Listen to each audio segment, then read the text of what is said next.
Para romo, bruder, frater, suster, bapak ibu, saudara-saudari, rekan muda, remaja, dan anak-anak yang dikasihi Tuhan, selamat pagi berkah dalam. Kembali saya Suster Emerita dari komunitas para suster Santo Dominikus di Rawaseneng menyapa Anda dan kita semua untuk bersama-sama mendengarkan firman Tuhan hari ini. Seperti yang dikatakan dalam satu kalimat Injil hari ini, barang siapa mempunyai telinga untuk mendengar, hendaklah mendengarkan. Kembali, Yesus bersabda melalui perumpamaan-perumpamaannya. Dan hari ini, Yesus menggunakan perumpamaan tentang penabur yang menaburkan benihnya. Benih yang ditaburkan sebagian jatuh di pinggir jalan lalu diinjak-injak orang dan dimakan burung-burung di udara sampai habis.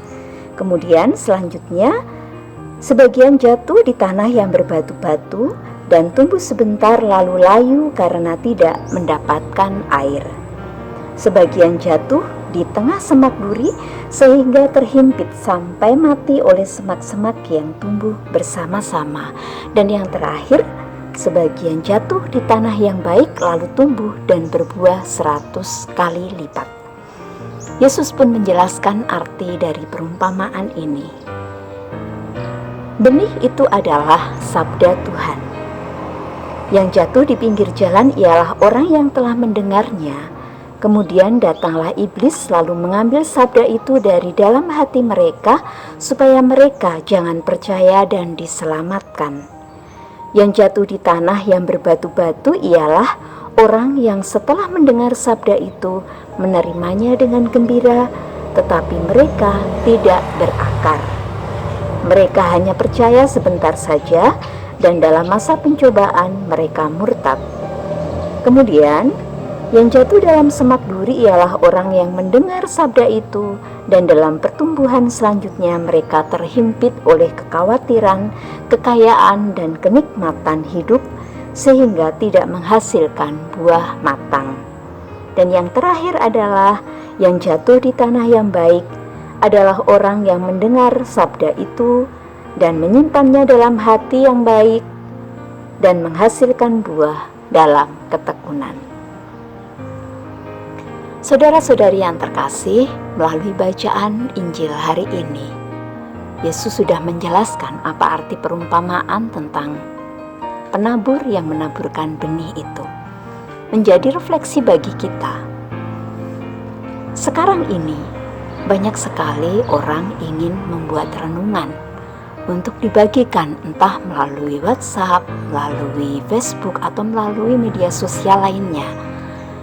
Bagaimana kita ketika kita tidak bisa atau tidak sempat mengikuti perayaan Ekaristi, live streaming, kemudian melalui WhatsApp misalnya, kita mendapatkan banyak sekali renungan-renungan harian dari bacaan hari itu.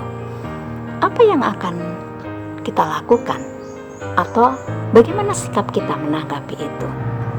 Apakah karena sudah terbiasa atau enggan untuk membaca atau bahkan mungkin malas karena begitu banyaknya renungan-renungan yang kita terima, kita diamkan begitu saja? Atau kita baca sekilas, karena bagus kita langsung kirimkan ke orang lain tanpa kita mengambil makna dari renungan itu. Kemudian bisa jadi juga kita membacanya, kemudian kita terima sebagai suatu renungan itu bagus, kita kirimkan. Kemudian ada satu makna yang kita pegang, tetapi di dalam perjalanan harian kita, makna atau inti atau nilai dari renungan itu tidak menjadi nafas hidup kita hari itu. Atau yang terakhir, ketika kita mendapatkan renungan itu, kita baca, kita ambil maknanya menjadi permenungan kita dan mewarnai hari-hari hidup kita, sehingga renungan itu dan nilai yang kita dapatkan itu pada akhirnya akan menjadi berbuah.